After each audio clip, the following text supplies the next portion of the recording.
Ministry of Health and the National Emergency Management Agency, NEMA.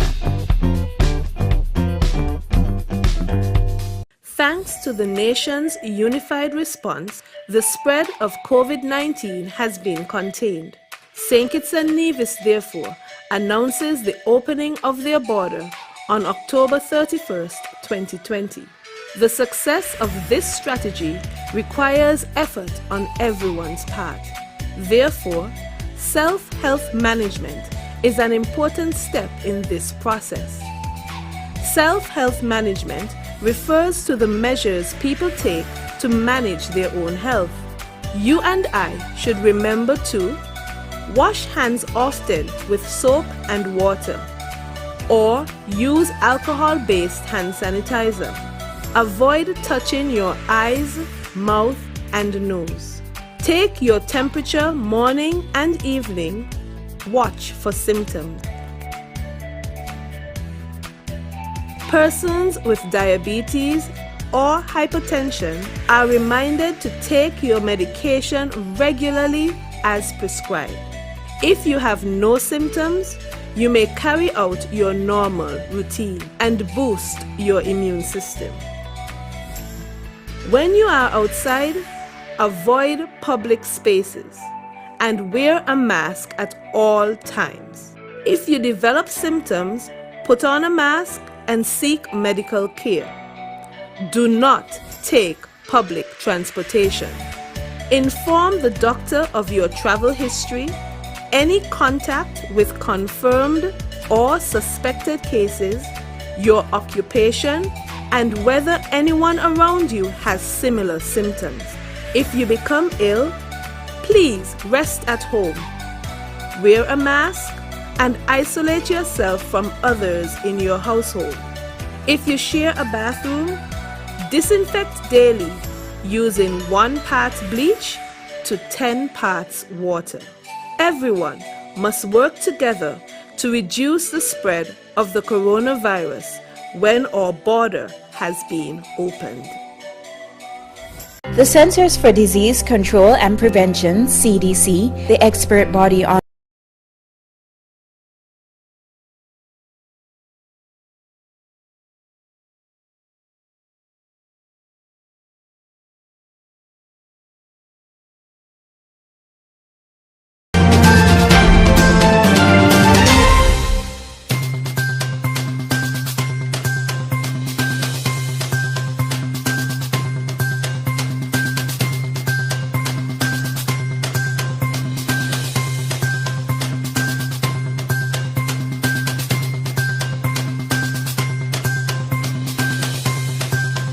is on.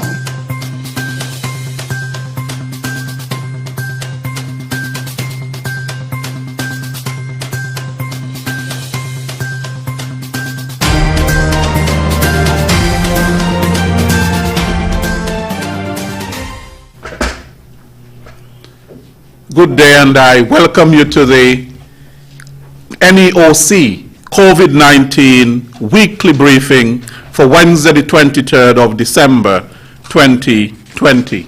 We continue to, of course, update you with information with respect to the pandemic and how we are managing the COVID-19 pandemic here in St. Kitts and Nevis. The pandemic is still with us. It is not over, although there is good news that there is a vaccine. In fact, there are 2 of them. You have the Pfizer vaccine, BioNTech, and we also have the Moderna vaccine. But nonetheless, we are still required to adhere to the protocols that have been put in place, all these measures of the social and physical distancing, the wearing of masks, and the sanitization of hands and spaces and places, which is so important. Thank you, as always, for joining us for today's briefing, and thank you for the part that you are playing in ensuring that all of us, both citizens and residents here in St. Kitts and Nevis, that we are kept safe from the COVID-19 virus and its transmission. Of course, whenever we see the hustle and bustle around town and around the country, we know that Christmas is around the corner. But the pandemic is still with us. I would like to invite first Superintendent Cromwell Henry, Divisional Commander for District A, to give us his report. Superintendent.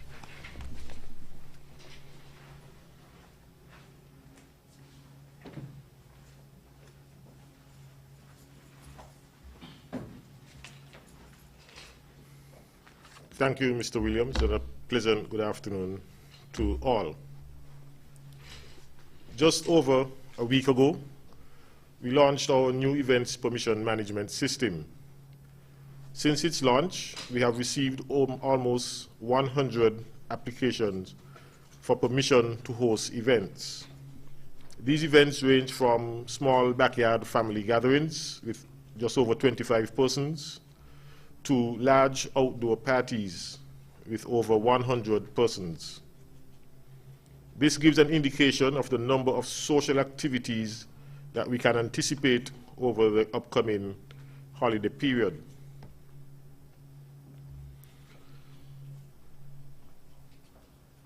As we try to balance the need for entertainment and the need to protect public health, we ask for your cooperation and your partnership in keeping our Federation safe during this health pandemic.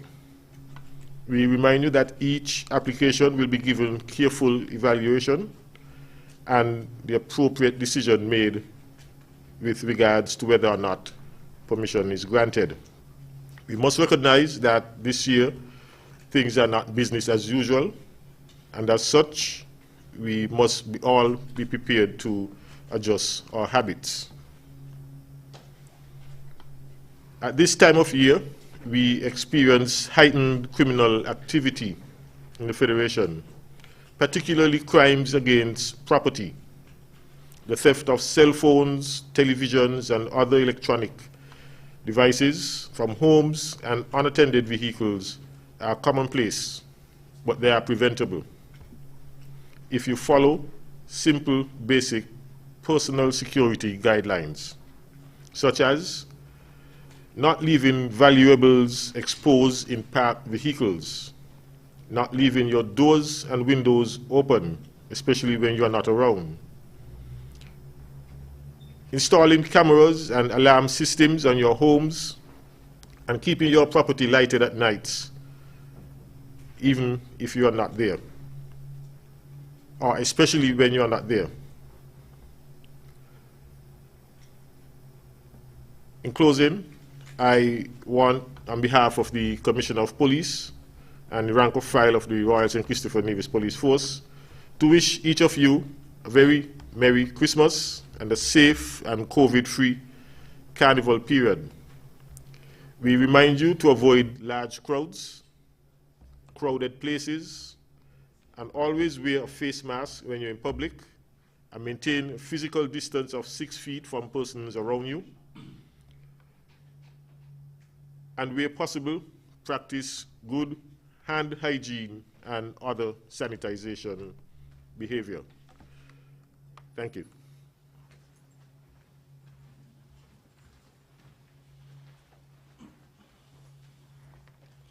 We are experiencing some technical problems, and we will take a short break, and we will be right back.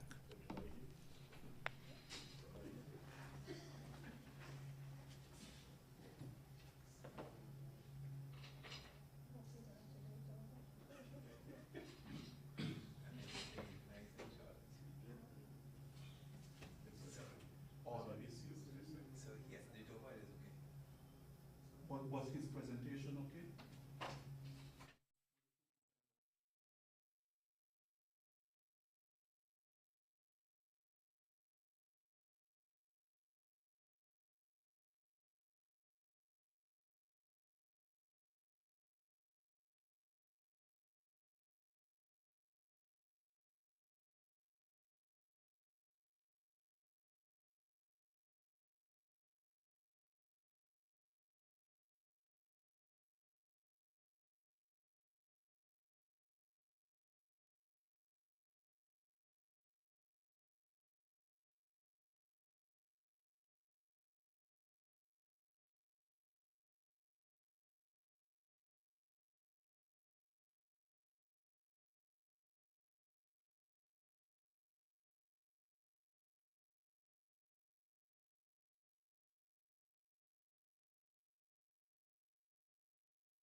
with us and bearing with us.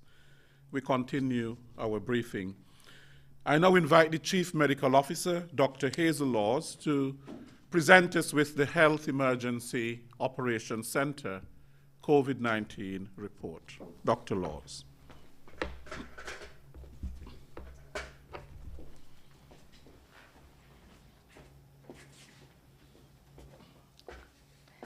Thank you, Mr. Williams, and a pleasant good afternoon to everyone who is tuned in.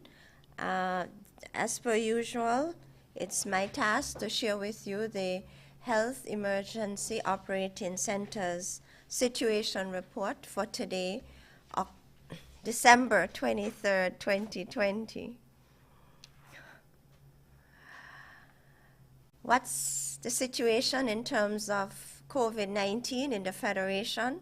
To date, the Federation would have reported a total of 30 confirmed cases of COVID-19, 20 of whom were reported in St. Kitts and 10 in Nevis. At present, we only have 4 active cases, and so 26 of the cases would have recovered nicely. Based on the World Health Organization's COVID-19 dashboard, 76.4 million confirmed cases have been reported internationally.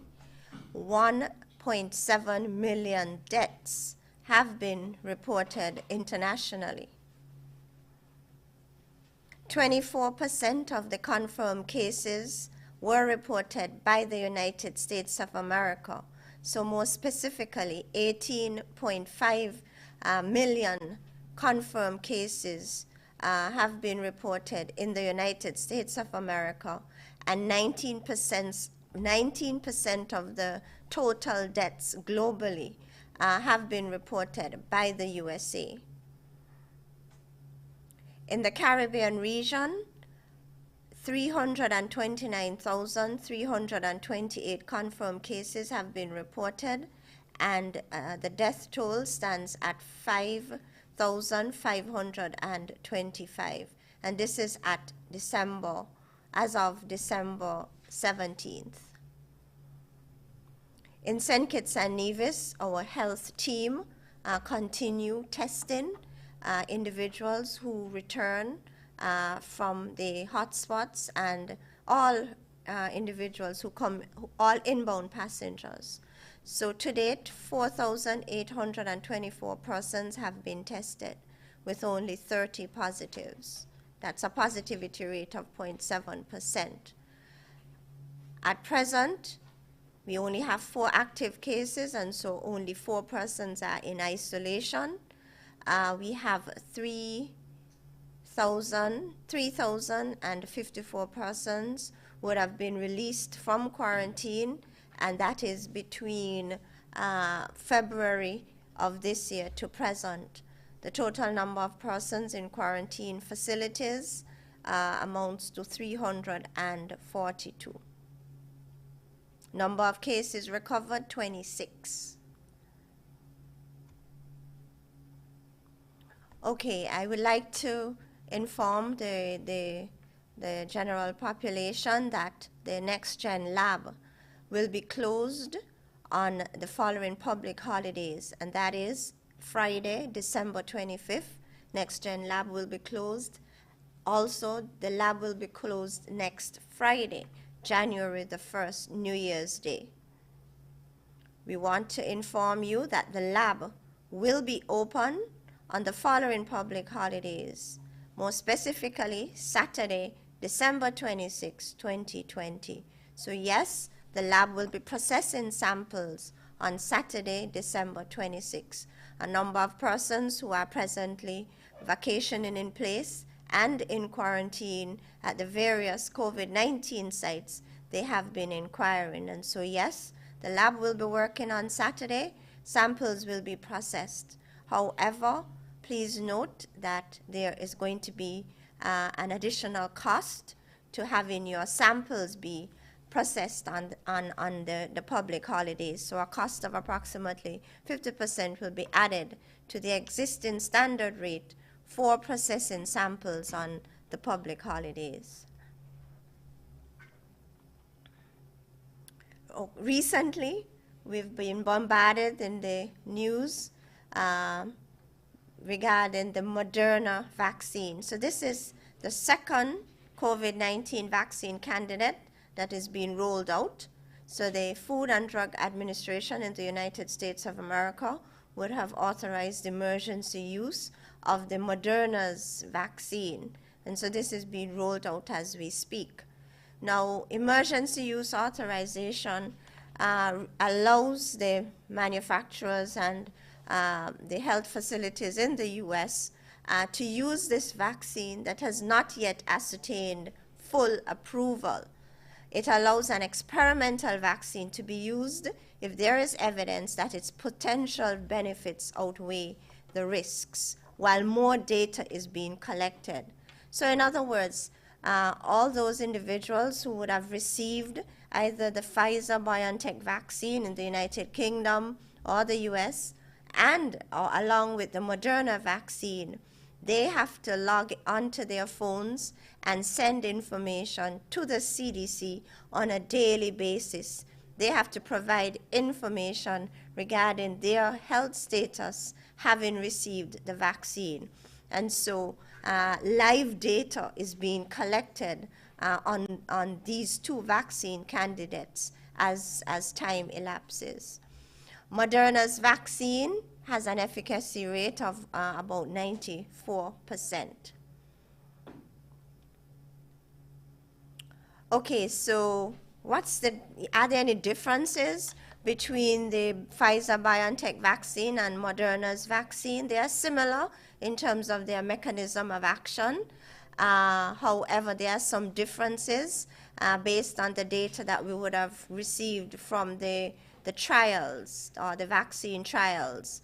And so one difference, Moderna produced more evidence that its vaccine can prevent severe disease.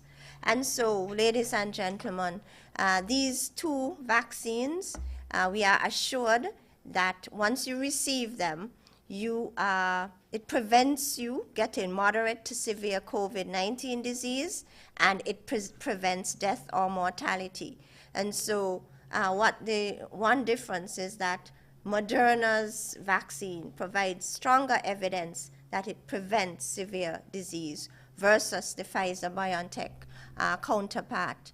A second difference is that the Pfizer-BioNTech vaccine starts to protect you. In other words, immunity, the individuals who would receive the Pfizer vaccine, they start mounting an immune response within 10 days of the first dose. However, based on the data from Moderna's trial, this may not be the case. All right, so these are the two potential differences between these two vaccines. How long will immunity last once you would have received either of these two vaccines? Well, that question is still open. All right, so the scientists are not sure in terms of the duration for which an individual can be protected having received these vaccines. Another puzzle is whether the vaccine can prevent persons from spreading the disease. And so to date, there are some data gaps. So we do not know if the vaccine prevents you from contracting COVID-19, and we are not sure if either of the vaccine prevents you from spreading the virus to another person. However, we are assured or reassured that the vaccines prevent you from severe disease and even death. New data from Moderna suggests that its vaccine may reduce transmission. And so, ladies and gentlemen, over the next 3 to 4 or 5 months, as they continue collecting live data from individuals who would have received these vaccines, we are hopeful, or the scientists are hopeful, that the data gap will be filled. Okay, so what are some of the side effects being experienced having received either of these vaccines?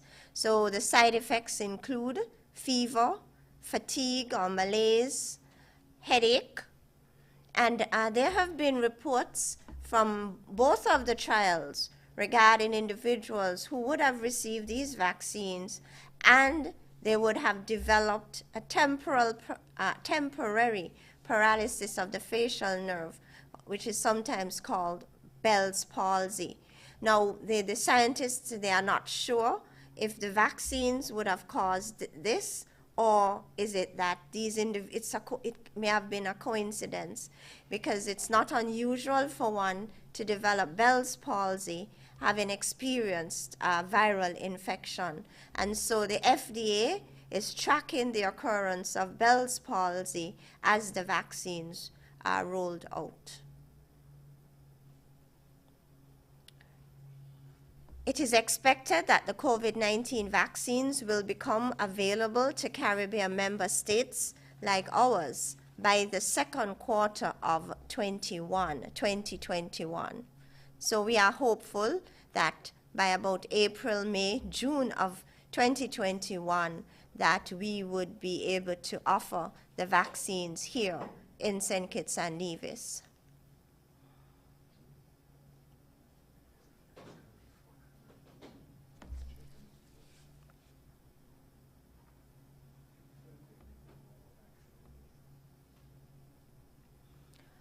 COVAX, it's a global facility which we have signed on to, and all member states have signed on to COVAX, and it's a mechanism by which the Federation and other member states can access vaccine candidates as they become available. So COVAX announces additional deals to access promising COVID-19 vaccine candidates. Now, COVAX now has agreements in place to access nearly 2 billion doses of several promising vaccine candidates. And so all of the COVAX participating countries will be able to access doses to protect the vulnerable groups in our populations within the first half of 2021. So that's the reassurance coming out of the COVAX facility. Okay, so what's happening in the United Kingdom? So just a few days ago, we got word that there is a new variant of the SARS-CoV-2 virus, or the virus that causes COVID-19. It's a virus under investigation 2020-12//01. That's the name of the new variant. It was identified in the United Kingdom. And so preliminary reports tell us that this variant may be, they're not absolutely sure as yet, more transmissible, with an estimated increased transmissibility of between 40 to 70%. And so the scientists are still evaluating this new variant of the SARS-CoV-2 virus. Initial analysis suggests there is no change in the severity of the illness or mortality rate.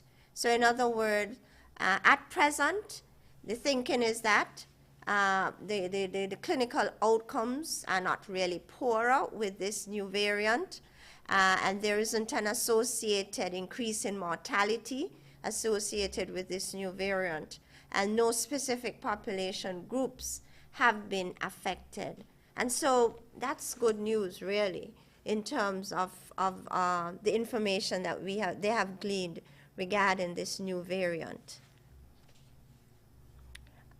And so on that note, our cabinet made a decision just over an hour ago, whereby the British Airways flights between the United Kingdom and the Federation will be suspended from Saturday, December 26th to Saturday, January 2nd, 2021. So in other words, the BA flights to and fro the Federation will be suspended over the next 2 weeks, until we, the Ministry of Health, will continue evaluating the situation as it unfolds in the United Kingdom regarding this newly identified variant of the SARS-CoV-2 virus.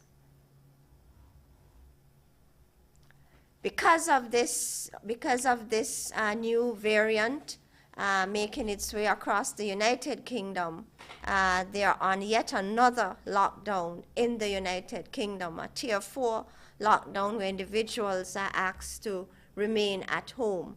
Cases of this new variant have been detected outside of the United Kingdom. So a few cases have already been detected in Denmark, in the Netherlands, in Belgium, and in Australia, all as a result of travel. Please note, the world is very small. It's like a village, and because of globalization, these microscopic organisms travel real fast. There is currently no evidence that the mutations in the spike protein will affect vaccine efficacy. This situation will be closely monitored as the vaccines are rolled out. So in other words, it's a bit early to say if the occurrence of this new variant will affect the efficacy of either of the two vaccine candidates that are being utilized and rolled out across the United Kingdom, Canada, United States of America. Ladies and gentlemen, based on the foregoing, it's very, very important for us, even in this season, to be vigilant and adhere to the prevention, COVID-19 prevention measures. More and more persons are wearing their face mask, and we are particularly pleased about that. And we want individuals, as we go into Christmas Eve, even this evening with the market hours, where you can go down to the market and get your naturally grown stuff, please wear your face mask tomorrow as you do your last minute shopping. Please make sure you have your face mask and your hand sanitizer. You have to make sure you wear your face mask while in public places. When you are amongst a crowd of individuals, make sure you maintain good hand hygiene and maintain that physical distance of 3 to 6 feet between yourselves and others to reduce the risk of exposure to the virus. Ladies and gentlemen, recently a tile made its round on social media. St. Kitts and Nevis has the lowest rate of confirmed COVID-19 cases in the Caribbean. The Federation has the lowest COVID-19 risk in the hemisphere. Ladies and gentlemen, this is an achievement. And at this time of year, when you want to interact with friends and loved ones, we can move around in St. Kitts and Nevis without too much of a fear with respect to being exposed to the virus. And this is a good place to be in. And most importantly, I'm thinking that we need to be really happy and thankful for this reality. And I also want to say that there is hope also at this time, because the scientists, they have given us vaccines. We now have 2 vaccine candidates being rolled out, and a number of at least 2 or 3 others that will be rolled out in short order. And so there is light at the end of the pandemic tunnel, and so there is hope. So even at this time of Christmas in St. Kitts and Nevis, there is something to be thankful for in terms of the low risk of exposure to the virus, and there is hope in terms of the vaccine candidates that are on the scene. And so, you know, next 2021, our situation can improve given this reality.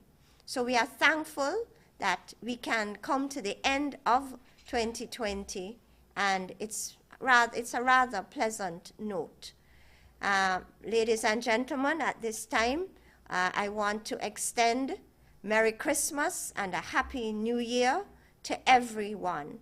And I extend these greetings on behalf of the Ministry of Health and the Health Emergency Operating Committee.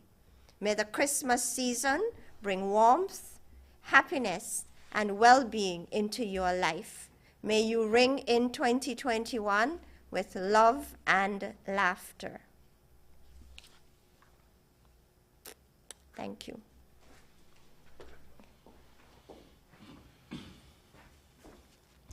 Thank you very much, Dr. Laws. You know that red, of course, which we're wearing, is a famous Christmas color. We now invite the chair of the COVID-19 National Task Force, Mr. Abdia Samuel, to give us his presentation.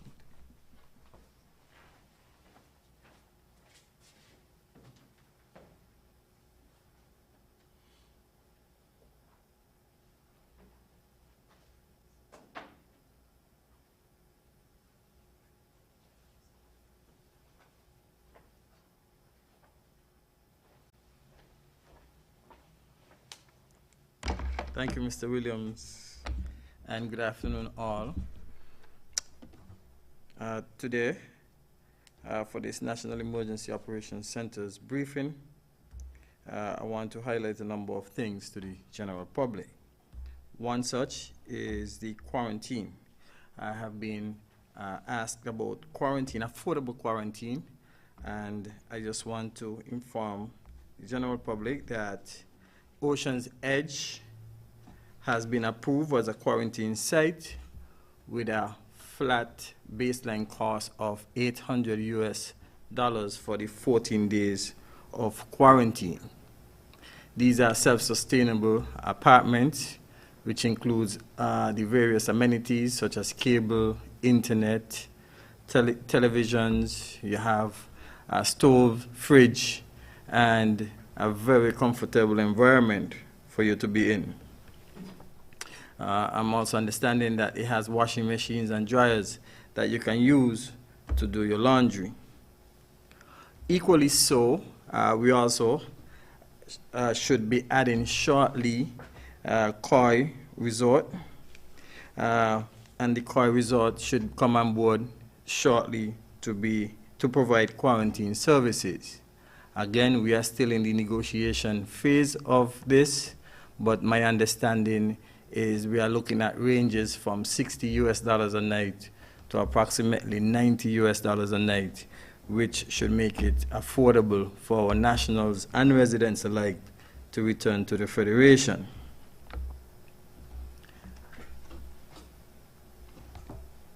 Last time we were here, we notified you of the berthing, or safe harboring rather, of the Rhapsody of the Seas. And on the 11th of December, the Grandee of the Seas came alongside the Port Zante at approximately 7:50 a.m. with 72 crew members on board.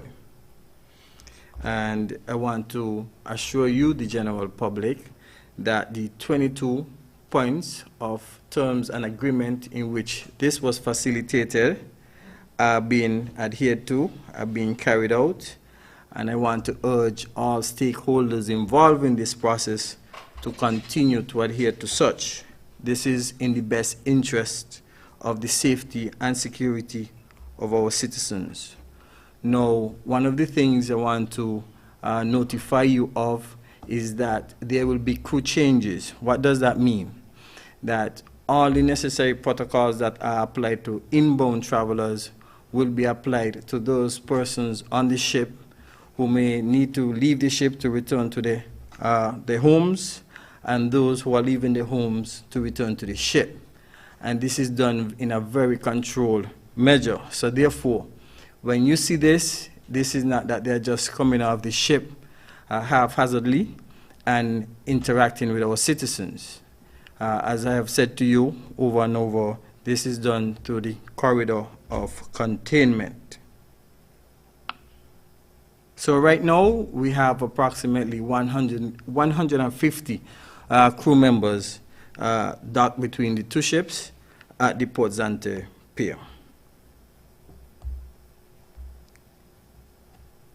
there has been an increase in airlift into the Federation of St. Kitts and Nevis. And the increase in airlift, we would see that as of the 19th of December, there will be scheduled flights on Wednesdays, Saturdays, and Sundays. And Saturdays, we will have an increase in the number of flights per day. There will be one AA flight out of Miami, and there will also be an AA flight out of Charlotte. With the increase of these flights, it means that we have to increase our attention, our awareness, as per our surroundings. Also, there will be an increase in the risk to the country for the importation of cases. However, as Dr. Lars has mentioned, we have been doing exceptionally well. We will also see that Liat will also be increasing their flights. They will be having 2 flights on Saturdays, weekly flights on Saturdays, one out of Barbados and one out of Antigua.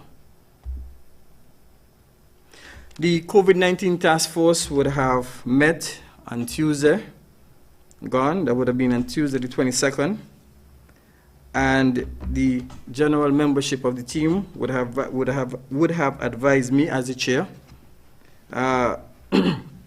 to make the necessary recommendations to the Federal Cabinet of Ministers with reference to the travel advisory on the present situation as outlined by Dr. Laws in the United Kingdom. The recommendations have been adhered to, as Dr. Laws already mentioned. So we want to thank the Cabinet for their leadership and providing the necessary support to safeguard the Federation of St. Kitts and Nevis. And this was done by studying the actions taken by over 30 countries around the world to mitigate against the spread of this new variant. I want to continue by making an appeal during this festive time to all, in particular, entertainers and party goers. This time of year is a festive time, and if you're going to be festive, please do so in moderation. Complying with the protocols is one such way in which we can do so. Remember, this is in the interest of all of us. The successes that we have gained in managing the COVID-19 pandemics thus far should not be celebrated with complacency. Even though we are seeing a drastic change in persons being more compliant, more can be done. So I want to urge you to continue to improve in the adherence of the protocols. Again, let us continue to fight as the finish line can be seen in the horizon. I want to take this opportunity to commend a number of businesses who would have done extremely well during the reduced VAT days or discounted VAT days, the 18th and 19th of December.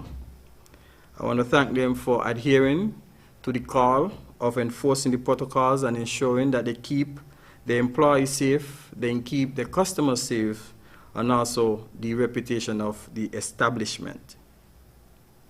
Equally so, I want to highlight the good work that is being done by Customs and Excise along with CASPA in managing persons who need to go to the port and clear their goods that have been imported. I think the plan that was instituted by them has been working very well. But we must thank the people in particular for their cooperation and support thus far. So to you, the general public, and all these institutions, I say a job well done. Please note that today will be our final briefing for 2020. Approximately 11 to 12 months ago, we started with this epidemic being a challenge in Wuhan City, China, and then we saw how quickly it spread to the Caribbean region. To everyone who has been supporting and everyone who has also been providing the critique, constructive criticism, which is part and parcel of everything. I say thank you to you, to the medical professionals, to the security forces, to those working at our border, working on our borders, the security at our borders, CASPA, NASPA, and to everyone who has contributed for the entire year. I want to say thank you to you, just how I thank the National COVID-19 Task Force yesterday as we had our last meeting and yesterday. So thank you to the general public in St. Kitts and Nevis for helping us to achieve the status that Dr. Laws would have said we have achieved as being one of the lowest risk countries in this hemisphere. So I take this opportunity to say to you a very Merry Christmas and a prosperous and lovely 2021 when it comes. Please permit me to also reach out to my Latino community by saying to them, les deseo una feliz Navidad y yo espero que cuando entre el año nuevo, entre un año nuevo con mucho amor y que tengan un buen año nuevo. Así que feliz Navidades para todos en la comunidad latina y que Dios me lo bendiga.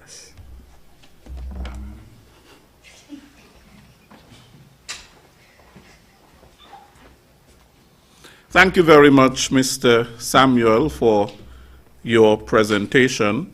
It brings us to the question and answer segment, but guess what? The one question that we had from SKN Newsline has been answered, and that is how thorough the presenters are, and they come prepared, anticipating what kind of questions would be asked. And the question had to do with the BA flight coming into St. Kitts and Nevis and how much that would have posed a risk, perhaps, to the Federation. And that question has been answered.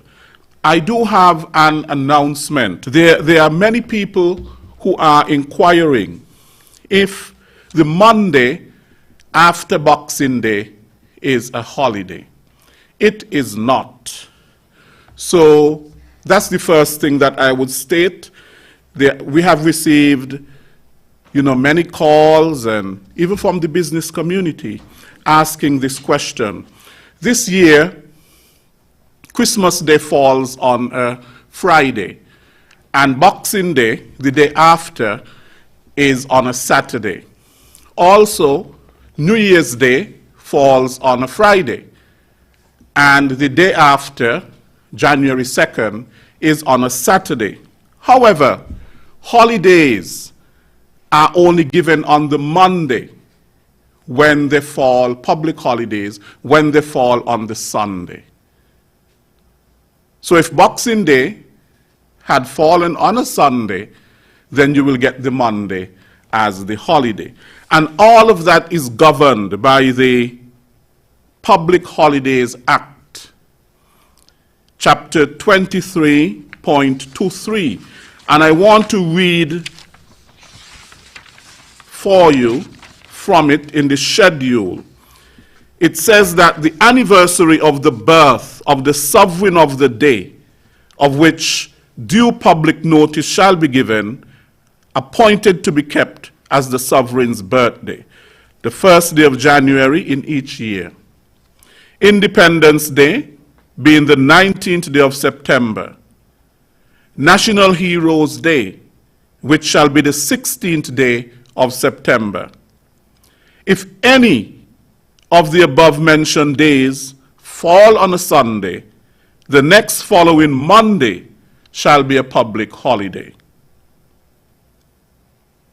Boxing Day, that is the day after Christmas Day, but if Christmas Day falls on a Saturday, then the next following day, Monday, shall be a public holiday. And if Christmas Day falls on a Sunday, then the next following Monday and Tuesday shall be public holidays. Easter Monday, Labor Day, which is the first Monday in May, Whit Monday, the first Monday in August, which shall be known as Emancipation Day. These are public holidays. Sundays, Christmas Day, and Good Friday are observed as common law holidays. Additionally, the 2nd of January, which is also a public holiday, and which has been a public holiday, because it is a special public holiday, then the Act says that there has to be power to appoint the special public holiday, and the power it has been given to the Governor General, who issues a proclamation. He issues a proclamation that the 2nd of January is a public holiday.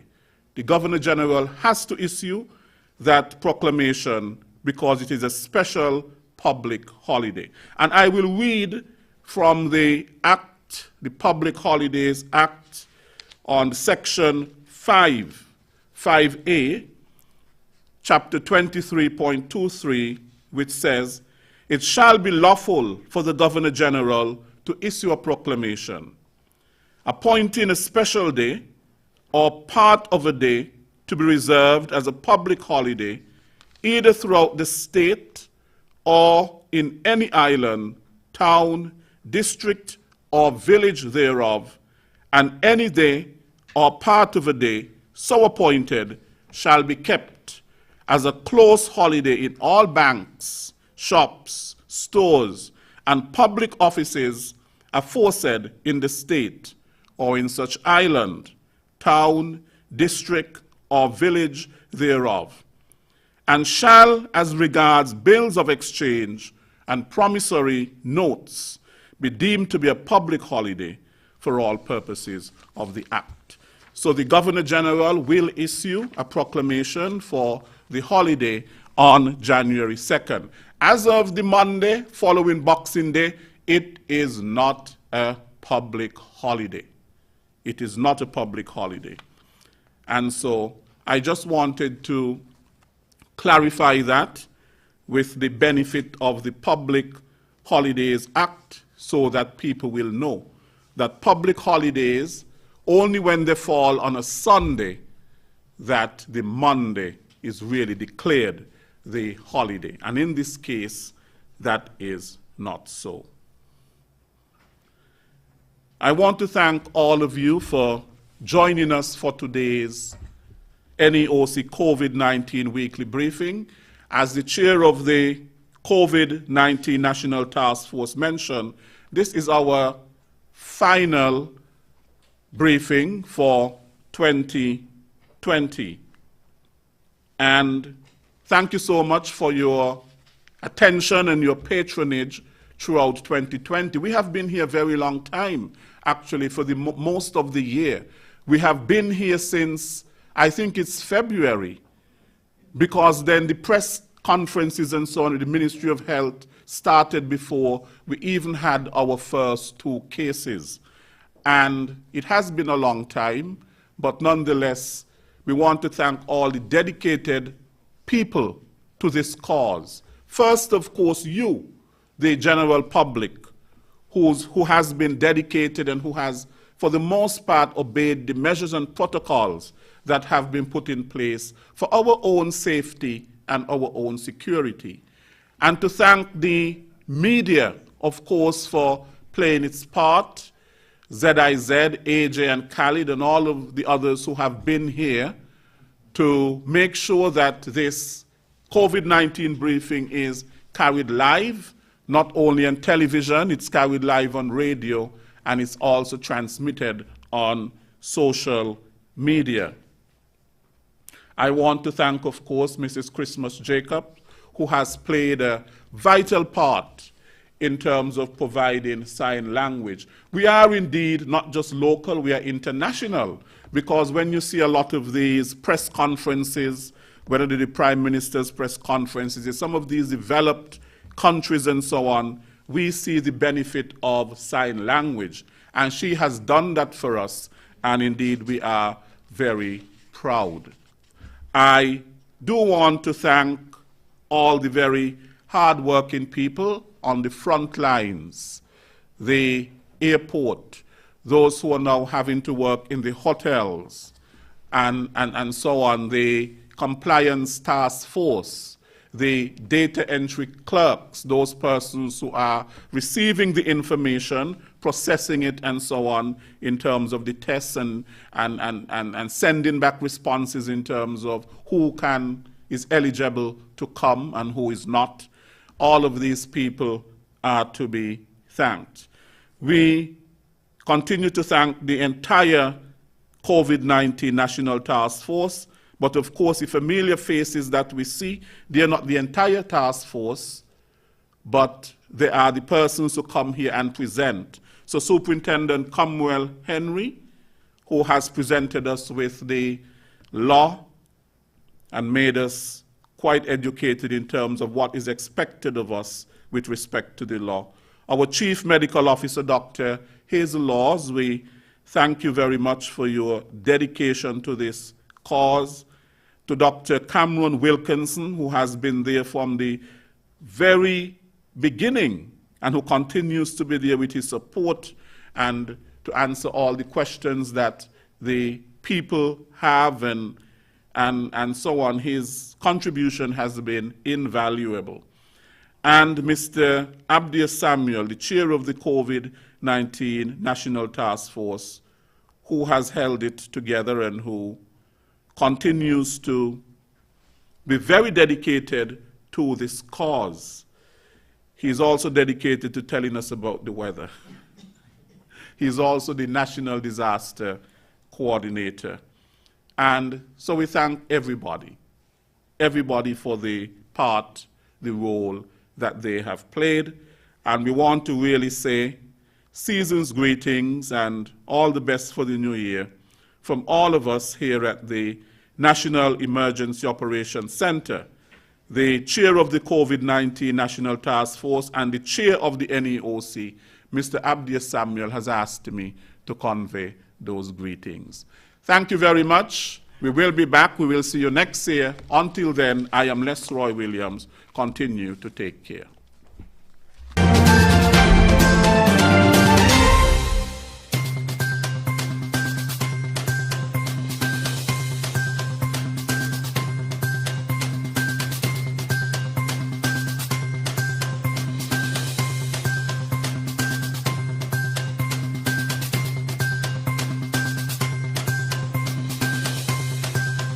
Is on.